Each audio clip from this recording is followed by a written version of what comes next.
តើអ្នកធ្លាប់ជ្រើសរើសផ្លូវដែលអ្នកមិនស្រឡាញ់ដោយសារតែអ្នកគិតថាវាមានសុវត្ថិភាពជាងដែរឬទេ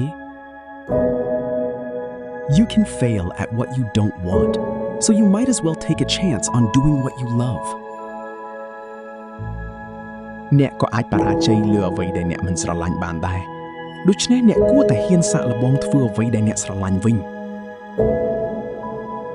មនុស្សជាច្រើនជ្រើសរើសផ្លូវដែលគេគិតថាមានសុវត្ថិភាពពួកគេបោះបង់ក្តីស្រមៃរបស់ខ្លួនដើម្បីដើរតាមអ្វីដែលអ្នកដទៃគិតថាល្អសម្រាប់ពួកគេ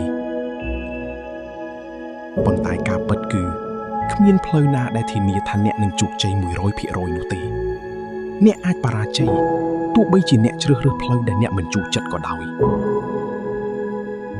ដូច្នេះបើហានិភ័យនៃការបរាជ័យមាននៅគ្រប់ផ្លូវហេតុអ្វីមិនជ្រើសរើសផ្លូវដែលធ្វើឲ្យអ្នកមានអារម្មណ៍រស់នៅពេញលេញនិងមានអត្ថន័យ